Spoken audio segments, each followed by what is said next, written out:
Bienvenida, bienvenido a este análisis a fondo. Hoy tenemos sobre la mesa un conjunto de fuentes que pintan un retrato, la verdad, fascinante de la gran transformación económica de España. ¿Sí? Hablamos de los llamados PERTE, que son estos proyectos estratégicos para la recuperación y transformación económica. Básicamente las grandes apuestas del país financiadas por Europa. Exacto. Y también de otras iniciativas de digitalización. Y nuestra misión, si te parece, es intentar entender el panorama completo. Porque es una historia de luces y sombras. Totalmente. Inversiones millonarias, titulares espectaculares y al lado, pues, desafíos y fracasos que quizá no esperábamos. Es como una radiografía en tiempo real del futuro que se está intentando construir. Y esa es la clave. Intentando construir. Porque, a ver, no se trata solo de listar proyectos. Se trata de conectar los puntos para responder a una pregunta que sobrevuela todo el material que hemos analizado, que es ¿cómo se está materializando realmente esta transformación? Claro. Por un lado, nos bombardean con anuncios de, no sé, fábricas de chips casi de ciencia ficción, gigafactorías para coches eléctricos, pero por otro lado, las fuentes nos muestran realidades más crudas. Dificultades en la gestión del agua, planes de conectividad rural que no llegan a nadie, o dudas sobre el control de las ayudas. La verdadera cuestión aquí es, ¿qué está funcionando? ¿Qué es solo una promesa? ¿Y qué está, bueno, fallando estrepitosamente? Pues ese es el viaje que proponemos. Vamos a sumergirnos en estas fuentes para separar el grano de la paja. Empezaremos por las joyas de la corona industrial, los chips y los coches. Lo más llamativo, sí. Luego bajaremos a tierra, a los recursos más básicos, y terminaremos donde todo se decide, en la gestión del dinero y en el tablero de juego europeo.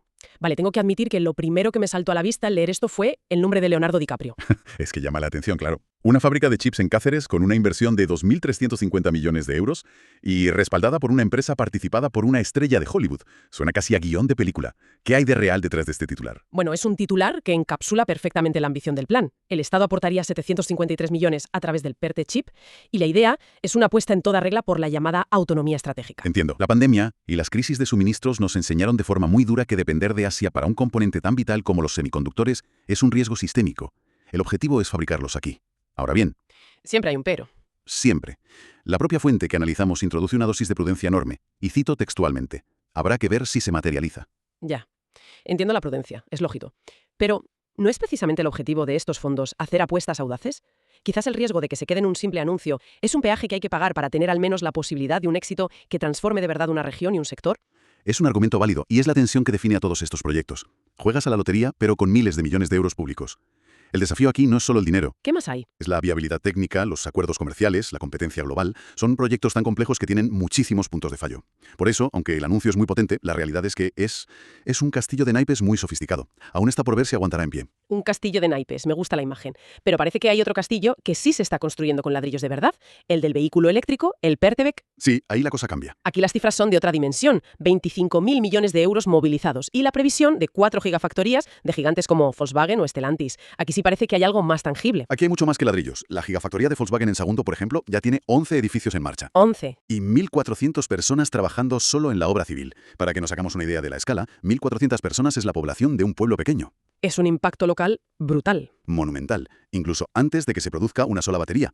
La previsión es que empiece a funcionar en septiembre de 2026. Y no es la única. Stellantis y el gigante chino KTL anuncian otra en Zaragoza para finales de ese mismo año. El avance es real, es visible y es medible. Entonces, ¿podemos decir que en el coche eléctrico España se ha encontrado su gran apuesta ganadora? Podemos decir que ha hecho una apuesta muy fuerte y que ha conseguido una buena posición de salida, pero aquí es donde la trama se complica. A ver. Las fuentes dejan claro que todo este nuevo y brillante ecosistema industrial depende críticamente de dos factores externos, las subvenciones públicas masivas y los costes de la energía. O sea, no se sostiene por sí mismo. Exacto. Es un éxito condicional, casi en soporte vital. Y mientras tanto, estamos en una carrera europea salvaje. Alemania, Francia, Hungría, todos están ofreciendo ayudas y compitiendo por los mismos proyectos. Ganar la primera vuelta no garantiza ganar la carrera. Es curioso, porque mientras invierten miles de millones en la tecnología del futuro, como estos coches, el informe también nos recuerda que hay batallas que se están librando con recursos del presente, como el agua. Y ahí el panorama parece completamente distinto. Completamente. Y es fascinante porque el PERTE para la digitalización del agua es un ejemplo de proyecto menos glamuroso, que no sale tanto en los titulares, pero cuyo impacto puede ser gigantesco. ¿Por qué? Los datos son claros. Se han adjudicado 170 millones a 375 proyectos para modernizar la gestión del regadío.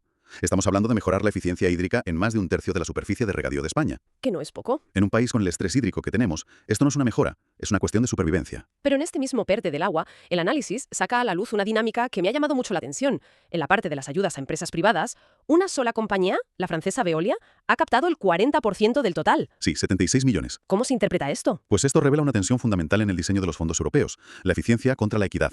Por un lado, quieres que el dinero se ejecute rápido y bien, y para eso un gigante como Veolia, con capacidad y experiencia, es una apuesta segura. Claro. Pero por otro, se corre el riesgo de crear un oligopolio. Es como regar un jardín con una manguera de bomberos. Mojas las plantas grandes, sí, pero la presión del agua arrasa con los brotes pequeños. Ahogas al pequeño. El objetivo teórico de estos fondos es también fomentar un ecosistema de pymes innovadoras. Pero una concentración tan grande puede acabar, pues eso, ahogándolas. Una manguera de bomberos. Es una analogía muy potente. Y el contraste es brutal cuando pasamos al otro recurso que se analiza, la conectividad digital. Uf, Si el agua es un éxito silencioso con sus peros, el plan de Internet por satélite para el mundo rural se describe con una palabra: fracaso. con todas las letras. El objetivo era llegar a 1,3 millones de hogares y, después de 2 años, solo ha alcanzado a 14.000 clientes. Es un 1% del objetivo. Es desolador. Es la historia de siempre. Un ingeniero en un despacho de Madrid diseña una solución que sobre el papel es perfecta, pero que no le sirve de nada a una persona en un pueblo de Teruel. Que ya se ha buscado la vida. O que ya se ha buscado la vida con una alternativa local, o que simplemente no puede permitírselo. Las fuentes apuntan a que el modelo no funcionó por falta de capilaridad, ¿Qué quiere decir eso? de una red de comerciales, de distribuidores que lo llevaran hasta el último rincón. Y también a que ya existían otras alternativas más competitivas. Es la lección más vieja de la economía. La realidad del mercado siempre gana. Claro. No basta con tener un plan y un presupuesto. La solución tiene que ser la que la gente quiere, necesita y puede usar. Y esto nos lleva directamente al nudo gordiano del asunto. ¿Cómo se gestiona todo este dinero? El kit digital, el programa estrella para digitalizar a las pymes. Los números de partida son, de nuevo, espectaculares. Sí, son muy grandes. 3.400 millones de euros repartidos, 850.000 beneficiarios. Parece un éxito rotundo. Parece. Pero aquí es donde las fuentes nos obligan a mirar la otra cara de la moneda. Al mismo tiempo que se celebran esas cifras, el análisis recoge denuncias por fraude. La aparición de intermediarios opacos que se quedan con parte del dinero y quejas de pymes por falsos clientes. Es el dilema clásico de las subvenciones a gran escala. La velocidad contra el control. Pero ¿no es ese el eterno dilema? Si hubieran puesto controles más férreos desde el principio, con más burocracia, quizás hoy estaríamos aquí mismo analizando un informe que dice que el dinero no llega a las pymes y que el plan es un fracaso por su lentitud. ¿Realmente había una manera de ganar aquí? Es una pregunta excelente porque probablemente no había una solución perfecta. Se optó por la velocidad para inyectar el dinero rápidamente en la economía pospandemia, lo cual, bueno, tiene su lógica. Sí, claro. El problema es que esa rapidez parece haber comprometido gravemente la supervisión. Cuando abres el grifo del dinero público de par en par y tan deprisa, es inevitable que aparezcan grietas por las que se cuela el fraude. Y la desconfianza que genera eso. Exacto. Esto no es solo un mal uso de los fondos, es un riesgo reputacional enorme para todo el programa. La cuestión de fondo es si el beneficio de esa rapidez ha compensado el coste de la pérdida de control y de la desconfianza. Es un debate muy serio. Parece un problema de control a nivel nacional, pero ¿y si el problema viene de más arriba? ¿Cómo encaja esta gestión en el panorama general de los fondos europeos, que al final son la fuente de todo este dinero? Es la pieza final del puzzle y es crucial. El informe termina con una noticia que es, como mínimo, un jarro de agua fría. A ver. La Unión Europea ha congelado 7 reformas clave del llamado Plan Draghi, que era la hoja de ruta para la modernización económica de todo el continente. ¿Y por qué? La razón es tan simple como contundente. El aumento del gasto militar por la situación geopolítica está cambiando todas las prioridades. Un momento. ¿Quieres decir que la guerra en Ucrania y la necesidad de invertir en defensa están parando la modernización económica de la UE? Exactamente. Se está produciendo un cambio de prioridades histórico en Bruselas. Esto deja en pausa avances en áreas que son el corazón del futuro de Europa y, por tanto, de España. ¿Cómo cuáles? Pues la innovación, la descarbonización, la seguridad económica, el fortalecimiento del mercado único. Todas esas palancas de futuro quedan, de momento, en suspenso. Es un recordatorio muy potente de que los proyectos nacionales como los PERTE no existen en una burbuja. ¿Y cómo afecta esto directamente a los proyectos de los que estamos hablando? De forma total. La financiación viene de Europa y la dirección estratégica también. Si la UE pisa el freno en su modernización para centrarse en la defensa, eso tendrá un impacto directo en el impulso y la financiación de futuros proyectos en todos los países. Ya. Y esto no es una abstracción de Bruselas, es algo que puede significar que el proyecto de I+D de una empresa, la mejora de una línea de tren regional o las ayudas a la transición energética que muchos esperaban, simplemente no lleguen. Entiendo. Vemos cómo una decisión tomada por motivos geopolíticos puede acabar determinando la viabilidad de una fábrica en Zaragoza o de un plan de digitalización en Soria. Todo está conectado. Entonces, si juntamos todas las piezas de este puzzle, ¿qué imagen nos queda? Es abrumador.